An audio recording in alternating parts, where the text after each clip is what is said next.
Acredito que está gravando. Se eu não conseguir gravar, eu vou ter que fazer uma nova aula só gravando essa mesma aula. Então, deixa eu me certificar que esse negócio está funcionando aqui.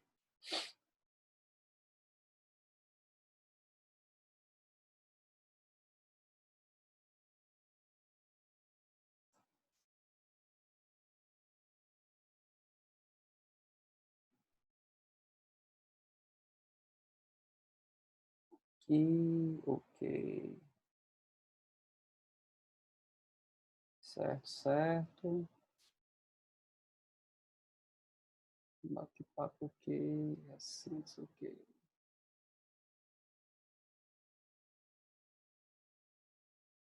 Compartilhamento ok. Certo. Vamos lá. Usar a gravação, então, para gravação. Não, tá, pelo que eu estou entendendo aqui, tá rolando.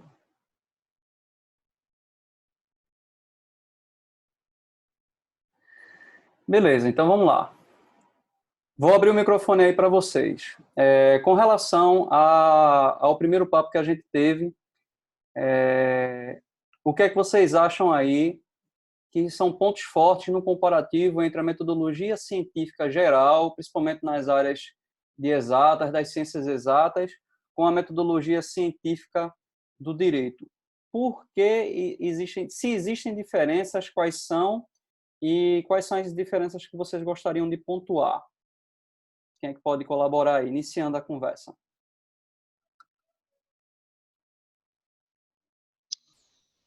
Oi, boa tarde, pessoal. Boa tarde. É uma diferença, uma das diferenças que eu pude ver era o cuidado que a pessoa tem que ter em especificar os tipos de fontes. As fontes que servem para a pesquisa científica de forma geral também servem para a pesquisa jurídica, mas por ter fontes diferenciadas, como leis, jurisprudência, pareceres e tal, o estudioso do direito tem que estar atento também a essas fontes específicas. Perfeito, sua colocação foi excelente, melhor impossível. Muito bom mesmo, muito bom. Quem mais, pessoal? Quem mais tem alguma coisa a acrescentar para a gente? Professor? Fala, querido. Professor, eu entendo que, enquanto nas ciências exatas, a pesquisa ela é um pouco mais objetiva, ela vai mais no foco. É mais fácil de ser atestado e chegar naquele mesmo resultado. As ciências humanas e o direito, o direito principalmente, ele é muito baseado na perspectiva de quem está pesquisando, na perspectiva dos autores que fundamentam aquela pesquisa. Então, o subjetivismo, a parcialidade vai acabar influenciando um pouco o resultado. Porque dependendo do norteamento que o pesquisador seguir, ele vai chegar a uma conclusão completamente diferente, mesmo utilizando a mesma legislação, a mesma base jurisprudencial, porque ele acredita, a base filosófica dele talvez seja um pouco distinta. Eu não sei se... Sérgio, foi excelente. Não, você colocou muito bem. Só tem um aspecto que a gente precisa pontuar. Como ciência, a gente tem que ter sempre o cuidado de tentar diminuir ao máximo o viés, certo? Essa é a grande questão. Por se tratar de ciência, a gente tenta ao máximo diminuir o viés. A gente tenta ao máximo entrar como uma terceira pessoa nessa abordagem científica para evitar um subjetivismo. O subjetivismo, ele é importante, mas ele é importante quando ele entra na questão das impressões pessoais ou opiniões pessoais sobre um determinado assunto. Precisa existir, porque isso dá características a uma pesquisa, isso dá alma de uma pesquisa, isso individualiza a pesquisa simplesmente de uma questão de uma observação geral, né? Então, Sérgio, excelente constatação, muito bom, certo? Muito bom mesmo. Concordo com você. Apenas acrescento que existe um aspecto da sociologia que também está muito forte nisso. E aí eu queria escutar mais alguém. Quais são as visões que vocês têm aí, pessoal, ainda sobre esse assunto? Vamos conversar um pouco mais. Fala, Professor, Jaci. dando continuidade ao que Sérgio estava falando, eu acho assim que o direito, como ele está em constante mudança de acordo com a sociedade, fica assim mais difícil de chegar a uma conclusão exata. certo? Já as ciências naturais, as ciências exatas, é ou não é? Entendeu? Tipo, a gente vive na base do depende. A gente que faz direito, a gente sabe que a gente vive na base do depende. Uma pergunta da gente, ela nunca tem algo certo, assim, é exatamente isso. É sempre não depende. E o direito sempre está em constante mudança de acordo com a sociedade, com a evolução humana. É isso. Eu entendo basicamente isso. Lindo, perfeito. Já estou vendo que o pessoal leu o artigo. Isso é excelente, pessoal. Estou gostando de ver. Estou gostando de ver mesmo. O debate está ficando legal.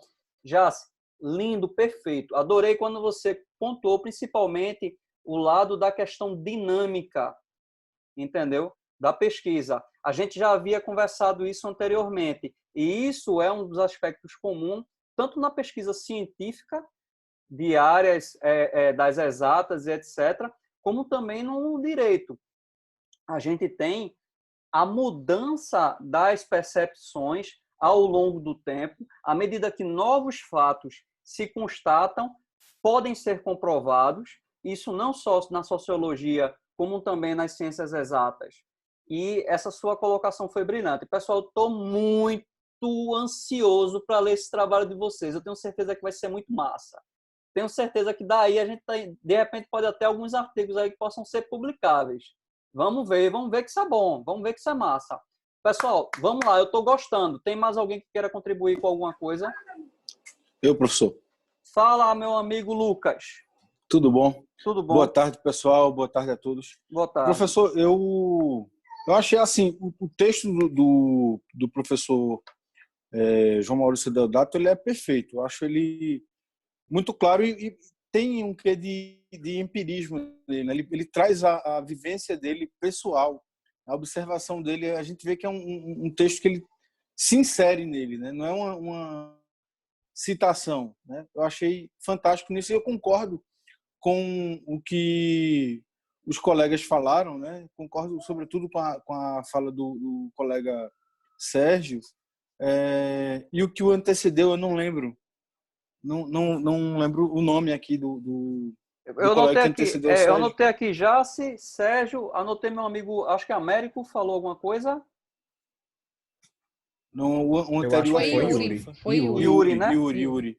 Pronto, boa, eu concordo plenamente com eles, porque nos textos que a gente tem, nos textos e nos trabalhos, né, sobretudo dissertações, teses, a gente não observa muito a inserção na pesquisa jurídica da vivência prática, né, através de repositórios jurisprudenciais. A gente não tem. E quando a gente é advogado, a coisa que a gente mais utiliza é jurisprudência. A gente, pelo menos a minha vivência pessoal, antes da própria lei, eu procuro o que dizem, né, na verdade, os outros tribunais, o STF, o STJ, o TJPE, o TRF5. Então, eu observo muito isso no ato de fazer as petições, de recursos e tudo mais.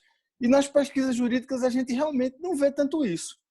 É uma coisa que carece bastante, né, da pesquisa jurídica. E eu acho fantástico essa provocação que o professor João Maurício Adeodato faz no texto dele, que é para a gente conseguir inserir, né, toda essa vivência prática no texto científico, né, que nós estamos produzindo, que nós produzimos dia a dia, né? E outra coisa que eu acho interessante também é que os órgãos de fomento, né, talvez não tenham olhado tanto ainda para as universidades privadas, né? Eu lembro quando eu concluí o ensino lá em 2008, eu concluí com 10 anos de idade, tá? Não sou tão velho não. Então, quando eu concluí o curso, ninguém falava em pesquisa científica, ninguém falava nada disso na Facol. Eu espero que hoje essa ideia tenha se modificado, né? Até porque pouco tempo depois, negócio de um ano depois que eu me formei, eu fui professor substituto da Federal, né, do curso de Direito. Parabéns. E eu ficava abestalhado com a quantidade de alunos que tinham projetos inscritos no PIBIC, por aí vai, né? E a gente não tinha essa inserção de universidades ou de faculdades do interior com a mesma ideia, né? Então, eu acho que foi um texto extremamente enriquecedor, foi um artigo muito bom. Que bom que vocês gostaram. Eu tive muita preocupação em procurar alguma coisa, li muitos artigos que pudessem estar, primeiro, relacionados à temática que a gente iria abordar, segundo, que fosse mais dividido entre a prática e a vivência do direito e tivesse, sim, bebendo das fontes da pesquisa científica. E, cara, esses feedbacks que vocês estão me dando sobre isso mostram que eu estava no caminho certo, porque, apesar da pesquisa científica ser algo geral, quando você verticaliza ela, a gente tem que ter sempre as melhores fontes daquele conteúdo para poder discutir isso. Mas continue, Lucas. Desculpa ter te interrompido. Estou adorando tua abordagem. Olha, a internet caiu, eu voltei. Aí o meu ficou parado assim, ó. Tem um áudio. Fica tranquilo, eu estou te vendo e tu estás me ouvindo, Américo? Eu tô ouvindo, agora eu tô parado. Não tem problema não, Américo. Fica tranquilo. Tá bom, tá bom. Agradeço. Tá de boa. Você pode tentar sair e entrar novamente. Tá certo? Não, porque aqui, no dia de sábado aqui, é horrível a internet. Eu já perdi a conversa de 2 colegas aí. Mas agora eu fui para outro local, estou bem. Mas deixa eu te falar, a conversa está sendo gravada, fica tranquilo, a gente disponibiliza... Não, mas estou voltando aí, dá para acompanhar bem. Boa, vamos lá. Então vamos dando continuidade, Lucas. Não é? Só para concluir... Opa, agora foi eu que bati aqui no celular. Só para concluir, eu acho que realmente a gente tem que se preocupar com essa coisa da vivência prática, né? Uma outra coisa que a gente não tem o costume de fazer é questionários. De fato, a gente não tem esse costume de fazer uma pesquisa buscando os dados quantitativos sobre determinada coisa, né? A gente geralmente já se baseia numa pesquisa ou num cenário de estatística pré-existente, né? De fato, muito interessante o texto do professor João Maurício Adeodato. Eu agradeço ao senhor por ter compartilhado conosco isso aí, tá bom? Agradeço você também ter compartilhado suas impressões. Muito bom, Lucas. Muito obrigado. Pessoal, quero ouvir mais gente. Eu estou achando que realmente o texto foi muito bom para todo mundo e a gente tem muitas contribuições que valem a pena ser ouvidas para aumentar aí a nossa absorção de conhecimento sobre esse assunto. Então, fala, querido. Posso fazer um complemento? Posso apenas fazer um complemento em relação ao que o Claro, Lucas disse? Sérgio, com certeza. Ele falou que não, ele se formou há 10 anos atrás numa faculdade de interior e não tinha pesquisa na época. Eu me formei em janeiro de 2013 numa faculdade privada de Recife e também não tinha. Não sei como hoje é a realidade, mas na época não tinha nada de pesquisa. Era basicamente o curso voltado para OAB, TCC e, no caso, no final, o ENAD. Um ano depois que eu terminei meu curso, eu entrei na Universidade Federal como servidor técnico.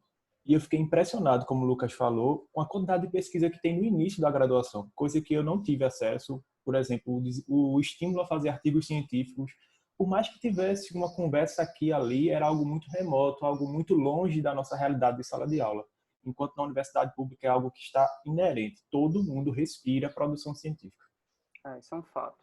Veja, existe um aspecto muito forte com relação a... Opa, Américo.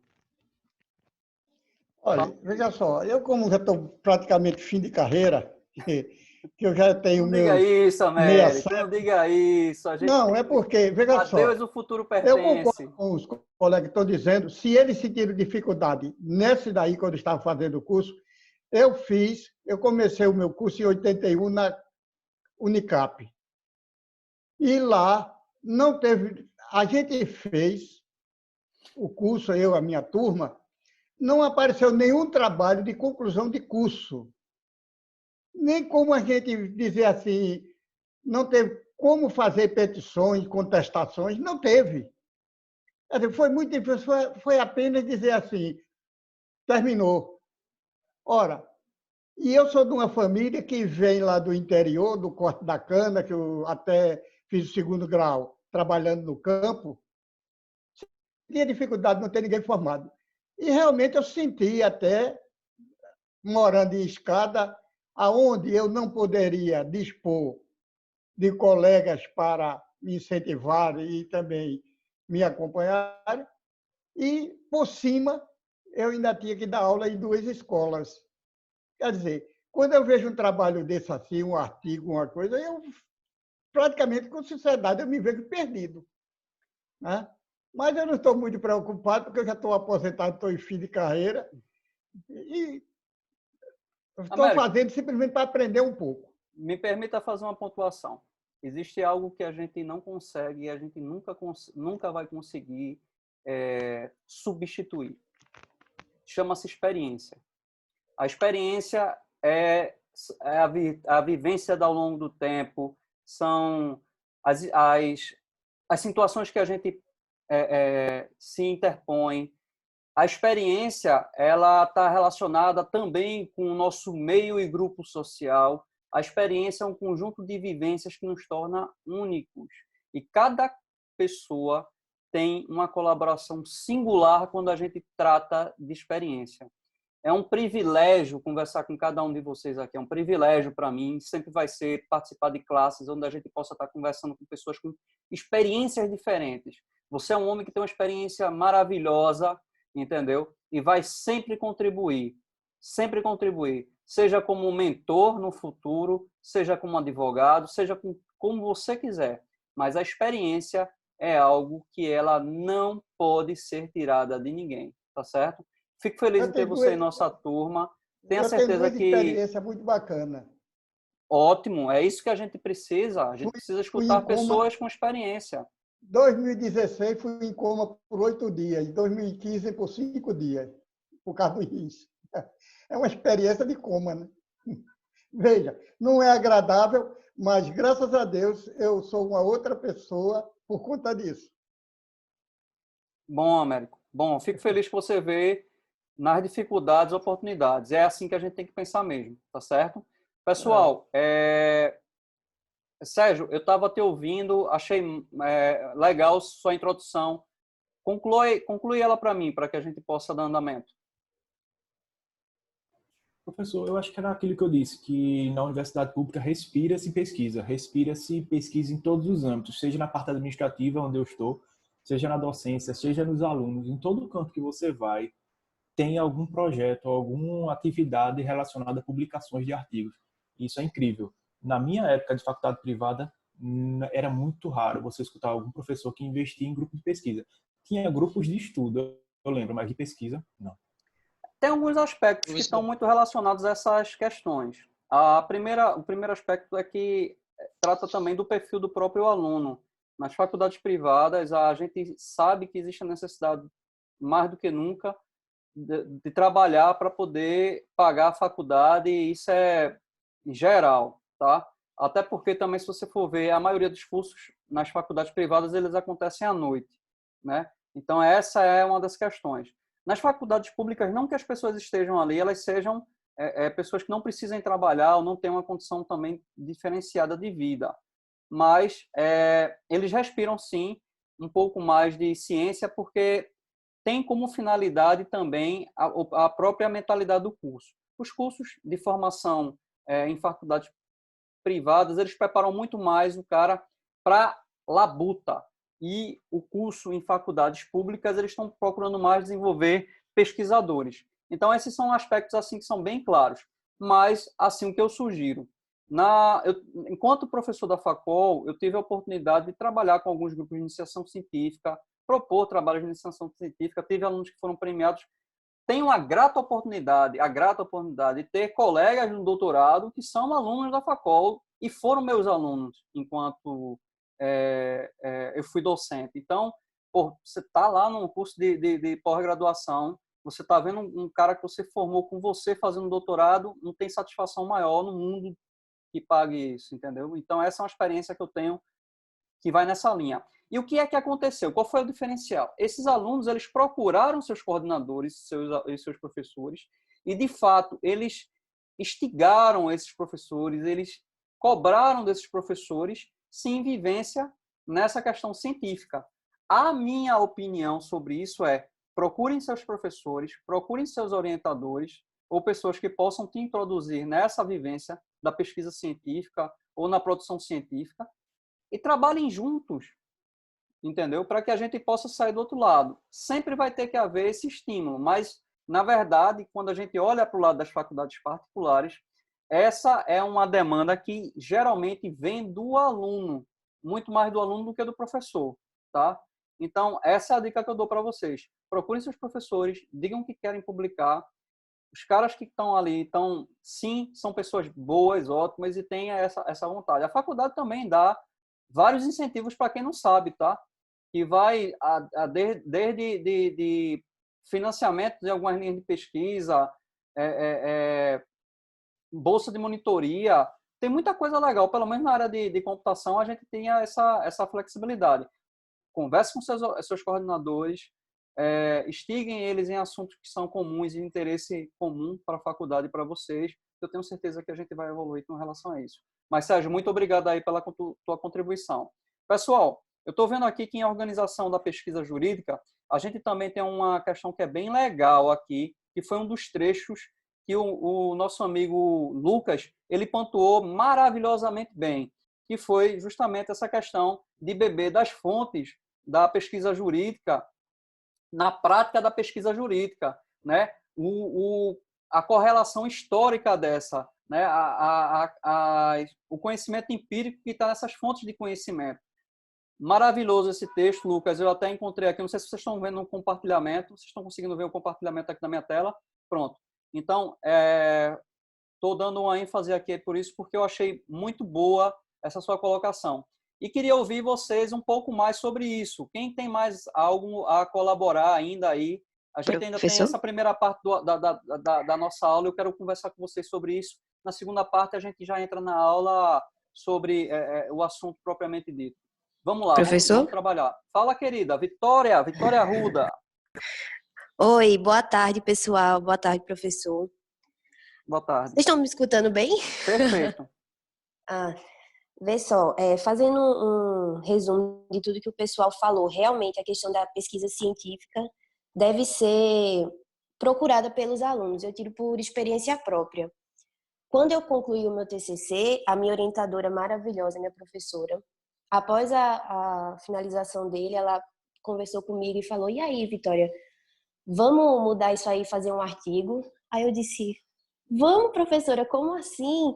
Então, e depois de que ela me incentivou, que eu transformei meu TCC em artigo, e tá até para ser publicado, eu descobri, assim, uma paixão que eu não sabia. Mas, infelizmente, não partiu da instituição. E sim, eu tive sorte de uma orientadora que tem essa visão e me apresentou esse mundo. E outra coisa também é sobre a questão da prática que Lucas falou, da jurisprudência. No meu TCC eu falei muito sobre teoria, manuais e etc, e livros e artigos, mas quando chegou na parte de eu comparar a teoria com a prática, que eu trouxe a jurisprudência e como é que os tribunais estavam decidindo dentro daquele assunto que eu estava propondo ali aos pesquisadores e quem ia ler, é realmente muito diferente. Eu até coloquei no resumo que eu mandei para o senhor que no trabalho científico a gente apresenta a teoria, mas quando a gente traz a jurisprudência, a gente mostra a prática e mostra como é que eu posso dizer, o nosso dia a dia, né? Como advogado, enfim. E assim, foi muito gratificante para mim ler esse artigo que o senhor colocou. Ele é muito bem elaborado, muito bem feito e assim, nos traz um norte espetacular. Foi muito legal mesmo. Muito obrigado mesmo por esse artigo. Querida Vitória, fico muito feliz em ouvir sua experiência. Parabéns pelo artigo. Quero ver esse artigo publicado no A1. Tenho certeza que vai ser maravilhoso para a gente. Tá? Parabéns aí pela experiência. Pessoal, Obrigada, alguém mais quer contribuir? Tem um assunto aqui, um tópico legal que eu queria ouvir um pouco das impressões de vocês sobre fontes de pesquisa jurídica, que foi um dos capítulos lá do artigo que a gente leu. O que é que vocês me dizem aí sobre essa abordagem das fontes? Vocês acham que a gente tem fontes ou bastante aqui no Brasil? Com relação às fontes de pesquisa internacionais, vocês acham que elas são acessíveis ou não? Vamos compartilhar aí a experiência de vocês. Professor, Fala, querido. Estou te ouvindo. Quando eu fiz a minha monografia, eu pesquisei alguns artigos internacionais e utilizei eles na minha pesquisa, no meu trabalho. Então, assim, eu diria que por causa do mundo informacional que a gente tem hoje, a computação, a internet, a gente tem uma facilidade muito maior em relação a isso. Inclusive, no texto, esse texto que está na tela, o autor ele fala que diminuiu barreiras geográficas em relação pelo fato de a gente ter acesso à internet. E isso é verdade. O que eu vejo mais em relação às fontes na utilização da pesquisa jurídica seria o direcionamento institucional para os produtores de artigos, de conteúdo. Ou seja, o que falta mais, e aí, pelo que eu passei, né, na Facol, aquela falta de direcionamento de professores, da própria coordenação do curso, da própria instituição, lhe dá um suporte melhor para você conseguir chegar a fontes mais específicas. Porque além desse texto aqui, nesse tópico que fala de fontes, o autor ele fala de uma coisa muito importante, que para um trabalho de graduação, talvez até seja admissível fontes comuns, de livros, são os manuais, os cursos, mas quando você vai subindo o nível e chega na pós-graduação, é recomendável que a sua leitura seja mais específica. E no Brasil não tem tanto isso de ler artigos científicos, e sim ficar mais no geral. E realmente a bibliografia do meu trabalho é muito mais livros, cursos de direito isso, curso de direito aquilo, manual de direito isso, manual de direito aquilo, e poucos artigos científicos que se aprofundam mais nos conteúdos. Entendi. Acho muito válida a sua colocação. Eu tenho até dois questionamentos depois para fazer com vocês e queria ouvir a opinião de vocês. Na verdade, a gente vai fazer uma pequena dinâmica aqui, tá? Para que a gente possa estar também se movimentando com relação a isso aí. Eu vou fazer 2 perguntas e vou querer uma pequena dinâmica de vocês. Concordo com você. Eu acho que existe uma dificuldade grande com relação às fontes que a gente está bebendo, né, para poder inserir conhecimento nos trabalhos que a gente publica. A dica que eu dou é procura lugares como fontes de repositórios de conhecimento como o CAPES. Eles têm lá boas fontes de conhecimento. E quando a gente olha para o mundo fora, a gente vê muita coisa. Mas, por exemplo, mesmo em países de idioma comum, como Portugal, como alguns países da África, que compartilham conosco a língua portuguesa, isso facilita para nós a pesquisa na nossa área, a gente tem aí a diferença da legislação de cada país, né? A jurisprudência, a legislação de cada país. E aí, como é que a gente faz pesquisa quando a gente olha para idiomas diferentes, países diferentes e legislações diferentes? Então, essa é uma pergunta que eu vou fazer para vocês agora. A pesquisa com a legislação de direito em países de legislação diferentes, dentro da opinião de vocês, como é que seria? Essa é a primeira pergunta. A segunda pergunta é, qual é o impacto que outro idioma tem na pesquisa científica em direito? Tá certo? Então, o que é que eu vou pedir para a gente fazer uma dinâmicazinha para a gente ir fechando esse aspecto? Nós, nesse momento, nós temos participando de nossa classe, acredito que em torno de 17 colegas. Eu gostaria muito que vocês se organizassem em grupo de 3 colegas, tá certo? 3, para fazer isso online, tá certo? Online. E que vocês, através do WhatsApp ou do Zoom mesmo, fizesse uma reuniãozinha rápida, tá? Rápida, de 30 minutos, para tentar elaborar um texto ou uma opinião sobre isso. Eu queria ouvir a opinião de vocês. Vocês acham que isso é pouco tempo, é muito tempo? Dá para fazer para a gente continuar e dar um refresh nessas ideias? porque depois desse momento de ouvir essa opinião de vocês, aí a gente volta a retomar a aula da gente já na aula sobre leitura de artigos científicos. Topam?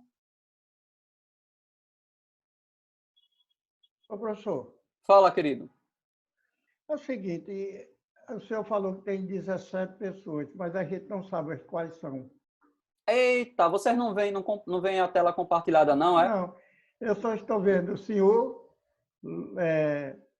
aqui, estou vendo o Wellington. Agora Pronto. deu para ver. Aí Agora, dá. agora eu estou usando a manha aqui para fazer isso. Então vamos fazer o seguinte, ó. Lá no grupo do WhatsApp, todo mundo está no grupo do WhatsApp, correto? Correto.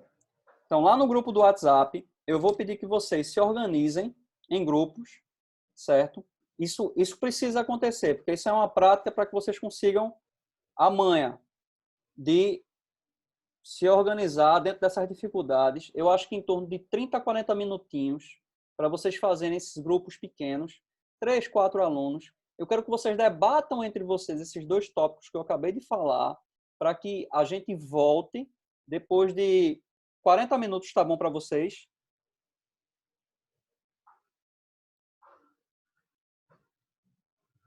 Tá, professor, o senhor tem como repetir novamente o tema, por Tem, favor? querida, com certeza.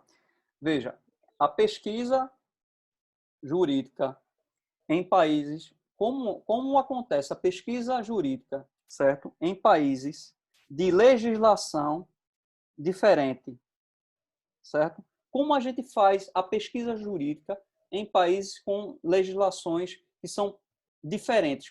O que é que a gente consegue combinar com isso aí, tá? Essa é a primeira pergunta. A segunda pergunta, qual é a relevância que idiomas diferentes têm no momento de fazer essa pesquisa?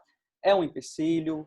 É um ponto comum? Quais são os idiomas que são mais falados na pesquisa jurídica? Tá? Isso é um trabalho em grupo. Eu quero que vocês interajam entre vocês, para a gente não ter só uma fonte professor, aluno, professor, aluno. Eu quero que a turma, de certa forma, se a gente tivesse uma classe, a gente estaria numa roda, e agora seria o momento de separar vocês em grupos e vocês se organizarem para fazer isso. Então, vou dar esses 40 minutos para vocês fazerem isso, tá certo? Para que vocês montem uma opinião. Não precisa ser nada muito elaborado. Vocês podem fazer uma pesquisa superficial na internet. Eu quero ouvir a opinião de vocês. Isso é mais importante, tá bom? Tentem se organizar pelo WhatsApp para que a gente consiga fazer isso. Eu vou abrir lá um link no Classroom para que vocês postem lá o nome dos grupos. Então, fulana vai postar grupo, deem um nome para o grupo e vocês colocam o nome dos participantes. Porque aí eu vou fazendo a chamada de um grupo por grupo e aí eu quero ouvir a opinião do grupo sobre esse assunto. Beleza? Pode ser? É um negócio para movimentar, porque senão a gente vai ter o mesmo de sempre. Aí ter o mesmo de sempre é chato demais. A gente precisa movimentar um pouco para que a gente tenha até o contato com outros colegas e a gente não fique só nesse push, professor-aluno. Beleza? Vamos lá. Estou esperando vocês. Vou encerrar a reunião nesse momento. Vou postar lá no Classroom e quero que vocês se movimentem no WhatsApp para isso. Em 40 minutos eu volto para ouvir vocês, até porque as sessões elas fecham em pouco tempo, e aí a gente dá continuidade na leitura e na aula de como ler artigos científicos. Beleza? Vamos lá.